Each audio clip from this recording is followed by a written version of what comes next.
Salut à tous, c'est Goku la chaise et donc aujourd'hui on se retrouve pour un gameplay sur la version test, je tiens quand même à préciser, avec le AMX30B, donc un petit gameplay que j'ai réalisé comme ça quand j'étais en train de tester un petit peu le char.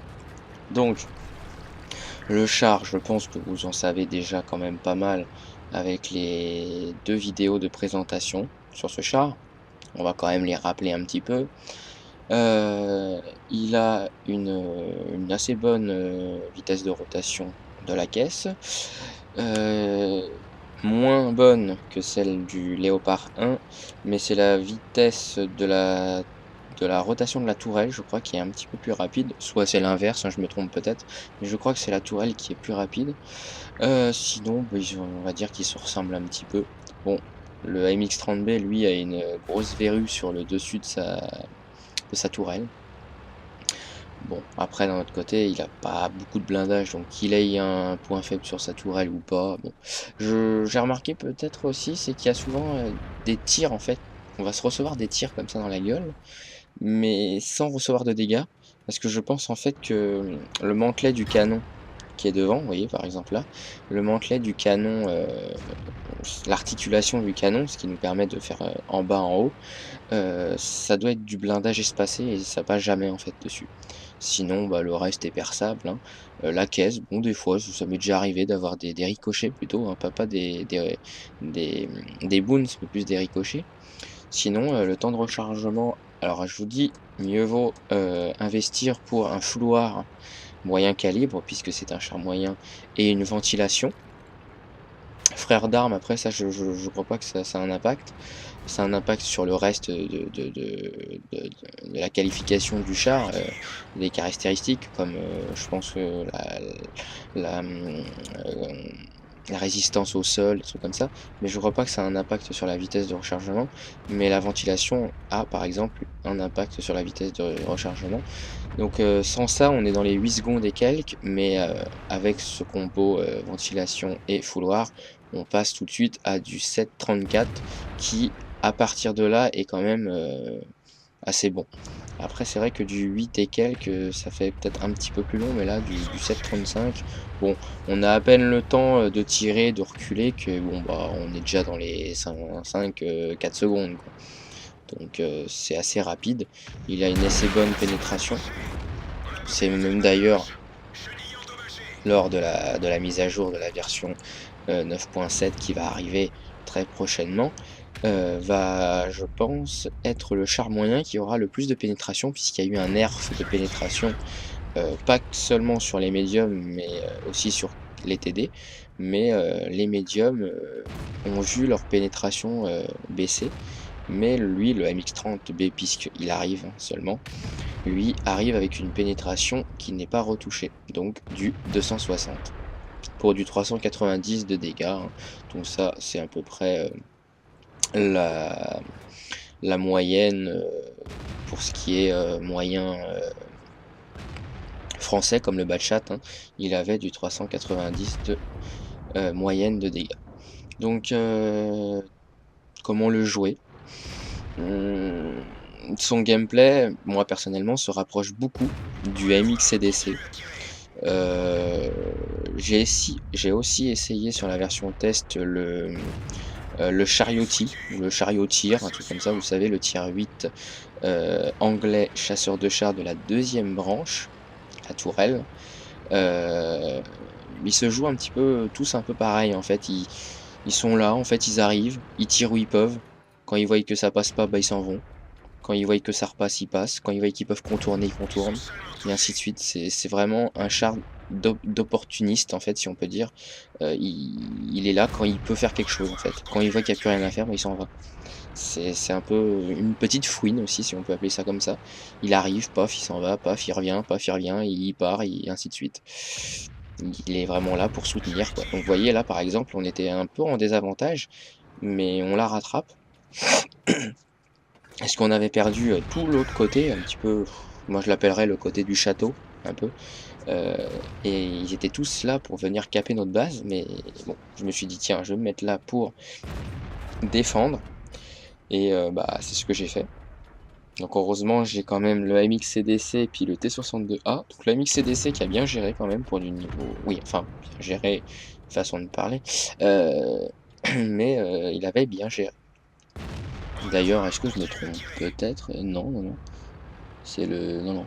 Il avait bien géré. Donc on va quand même avoir le T62A qui va, qui va bien soutenir aussi. Donc voilà, c'est vraiment, vous voyez, le truc, c'est... Alors, je n'ai pas été voir sur Tank Inspector ou me renseigner de la valeur du camouflage du MX-30B. Mais écoutez, personnellement, j'ai l'impression qu'elle est assez bonne. Bon, après, je lui ai mis quand même un filet de camouflage peinture qui a aussi un impact sur le... Bon, là j'ai été spoté, mais qui a quand même un impact sur la détection. Et mes équipages ont, je crois, deux pilotes à une aptitude de camouflage. Donc il y a peut-être ça aussi qui y fait. Mais sinon, je ne sais pas du tout sa valeur de base au niveau du camouflage. Sinon, vous voyez, franchement, le temps de rechargement est vraiment très correct, hein. Bon, c'est pas non plus toutes les secondes. C'est vrai que ça fait un petit peu bizarre quand on va partir, par exemple, on a joué le batchat, on a l'habitude de tirer 5 fois de suite, avec à peu près 2 secondes, virgule 5 entre chaque coup. C'est vrai que ça fait peut-être un petit peu bizarre, mais on s'y habitue. On s'y habitue. Donc ça, je ne pense pas que j'ai besoin de le faire remarquer, mais comme c'est un médium tier 6, que je raconte, 10 plutôt, il a des APCR en munitions de base, hein, ça c'est... Je pense que j'ai pas besoin de le rappeler, même s'il y en a certains encore des fois qui vont nous traiter Gold Noob APCR. Il faudrait peut-être leur expliquer que les tiers 10 et même voire les tiers 9 qui ont le dernier canon tier 10 tirent à la PCR, mais bon, il y en a qui sont un petit peu encore ignorants. Un truc à savoir, alors c'est vraiment comment on va dire, une parenthèse hors sujet. Je parlais du Charioti, ou du Chariotier, moi je l'appelle le Charioti. C'est un chasseur de chars qui a un 105 mm, donc déjà on se dit ça, 105 mm ça fait penser à des canons de chars moyens, et il tire à la PCR. Voilà, c'est vraiment le petit truc hors sujet, mais comme j'étais en train de parler de la PCR et que j'ai parlé il y a pas longtemps du Charioti, il tire à la PCR. Voilà. C'est un peu étonnant pour un chasseur de chars qui tire à la PCR. Après, vous me direz, on a bien le T... Non, le M41 Bulldog et puis le T71 qui tire aussi à la PCR et c'est des légers. Bon, c'est vrai que c'est... Bon. Mais voir un TD qui tire à la PCR de base, on va dire que c'est nouveau. Voilà, donc la vitesse... Enfin, pas la vitesse. La... la précision en mouvement, hein, le tir plutôt, mouvement. Vous pouvez vraiment, hein, comme je disais dans les vidéos de présentation du char, vous pouvez vraiment, mais alors vraiment vous permettre de viser automatique et tirer.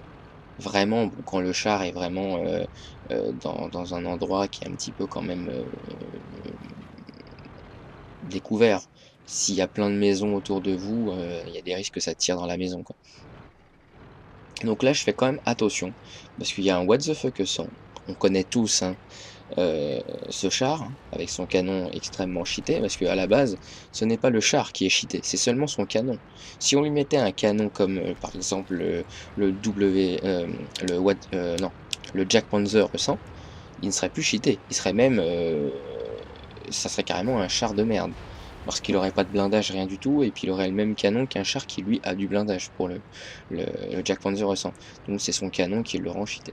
Donc je fais quand même attention, parce que bon, de 3 coups, le mec a beau, enfin je ne sais pas du tout les couleurs, parce que... Ah si, j'ai les couleurs, et d'ailleurs, vous voyez, il est gris, donc je ne sais pas du tout ses couleurs de XVM. De toute façon, que ça soit un nouveau joueur, un joueur averti ou un truc comme ça, c'est pas très difficile de tirer avec un what the fuck 100, hein. On a juste à pointer sa souris sur le char ennemi, et c'est bon, hein, on tire, ça passera. La précision fait tout. Franchement, elle fait tout, la précision. Donc c'est pour ça que je faisais attention, je voyais le T62A qui allait le spotter. Malheureusement, il a peut-être avancé un petit peu trop. Donc j'y remets un coup. Donc déjà, ça me permet de le rusher en un coup quand j'irai à sa rencontre. Donc déjà, c'est déjà un avantage.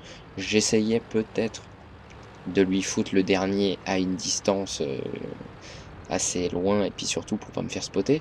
Mais malheureusement, il a descendu la pente qui l'a carrément caché derrière les espèces de boss. Donc il va falloir que j'aille à lui malheureusement. Bon, là j'y vais assez confiant parce que je me dis c'est bon, de toute façon, j'ai qu'un tir à lui mettre. Même s'il me met un tir, j'aurai quand même le temps de lui en mettre un. Donc là je me disais tiens il est là, mais en fait non, il était là. Donc voilà. Donc 5 kills, 5470 de dégâts. On va même d'ailleurs voir si on n'a pas fait un petit peu plus bon, je sais pas comment on pourrait appeler ça. C'est comment qu'ils appellent ça encore? Je me rappelle jamais. Et puis en plus c'est en anglais, je vais rien comprendre. Score personnel. Donc As du char. Donc c'est déjà la première raison de vous mettre ce gameplay. Donc j'ai déjà réussi à avoir la As du char. Bon après c'est une version test, hein, c'est facile et compagnie. Mais donc en fait vous voyez que j'ai fait en fait du 5850 de dégâts alors que le XVM me mettait à 500, à 5470. Donc j'ai dû faire certainement un blind. Je ne saurais pas vous dire un blind sur qui, sur quoi, mais j'ai fait un blind. Donc les médailles habituelles, hein. Donc je n'ai pas pu, je n'ai même pas fait d'ailleurs gros calibre, c'est un peu étonnant. Je crois que c'est le What the Fuck 100 qui l'a eu, avec le T62A, qui, on va dire, s'est jeté peut-être un petit peu trop vite dans sa gueule. Oui, c'est ça, il a fait un petit peu plus de dégâts que moi, donc malheureusement, après, bon, c'est simplement une question, si on peut appeler ça comme ça, une question d'honneur. J'aurais pu avoir 6 kills, mais bon, c'est une version test. De toute façon, tout ce qu'on gagne, toutes les médailles ou quoi que ce soit qu'on va gagner sur la version test, c'est voilà, c'est comme si c'était une sauvegarde. En fait, c'est comme si c'était une version cheatée et tout ce qu'on fait n'est pas sauvegardé. Donc ça ne sert à rien. Et donc pour un total de 5850 de dégâts, 5 kills et 1209 d'expérience. Et le rapport détaillé. Alors, j'ai fait 28 coups. Il y en a 22 qui ont atteint leur cible, donc vous voyez quand même qu'il y a une bonne précision, même s'il y en a certains certainement que j'ai peut-être certainement fait des blinds ou des trucs comme ça, euh, qui sont sûrs de ne pas toucher mais qu'on tente quand même, hein. Il y en a que 17 qui ont pénétré, donc après c'est peut-être aussi un petit peu avec le FV 215 183. Sa tourelle, c'était souvent sa tourelle qui m'était accessible, donc j'essayais de tirer sur la tourelle et des fois ça ricochait. Donc du 5850 de dégâts et du 3889 à une distance de plus de 300 mètres. Donc il y a ça aussi, c'est que c'est un très bon sniper avec la précision qu'il a. Je tiens quand même à rappeler qu'il a du 0,30 de précision et du 2,1 de vitesse de visée. C'est un petit peu moins que pour le Léopard 1. Le Léopard 1, pour ce qui est de précision, c'est exactement la même chose, du 0,30, mais pour la vitesse de visée, 1,9 pour le, le Léopard 1 et 2,1 pour le MX-30, même si personnellement, il y a peut-être une différence qui se fait ressentir, mais extrêmement infime, hein. Ça reste un médium extrêmement précis en deuxième position à côté du Léopard 1. Donc, alors, les coups reçus. Je me suis reçu 3 coups. Il y en a 2 qui ont pénétré, il y en a quand même un qui n'a pas pénétré. Donc, je ne sais pas si c'est un ricochet genre un petit peu side scraping sur la tourelle. Donc, vous savez, ça a tiré sur le front, ça a vraiment raflé euh, les flancs de ma tourelle, donc ça ricochait. Ou alors, ça a tiré dans le mantelet, comme j'étais en train de vous dire qu'il y a certains tirs qui sont souvent absorbés par le mantelet du canon. Les damages bloqués, donc j'ai quand même bloqué du 320, donc c'était quand même ça d'éviter. J'ai spoté 2 ennemis, j'ai endommagé 8 ennemis et j'en ai tué 5. Et j'ai fait un petit spot, bon, qui n'a pas l'air très, mais bon, qui est quand même sans l'air, hein, sans avoir l'air, c'est quand même ça, 1702 de spot, grâce à mon spot, de dégâts grâce à mon spot. C'est déjà pas mal et j'ai parcouru une distance de 3,18 kilomètres. Donc voilà. J'ai un autre gameplay avec ce char, que j'ai fait dans les 6000, si je vous dis 6800 de dégâts, mais je suis pas sûr. Sur Percée fulgurante, je n'ai pas eu la as du char cette fois-ci, mais c'est pour vous faire voir cette fois-ci une autre version de ce char. Vous allez voir que je vais plus sniper avec que rusher, passer derrière un mec, repartir de l'autre côté, tirer quand je peux, des trucs comme ça. Donc voilà, j'espère que ce gameplay vous aura plu et moi je vous dis à la prochaine. Salut, salut!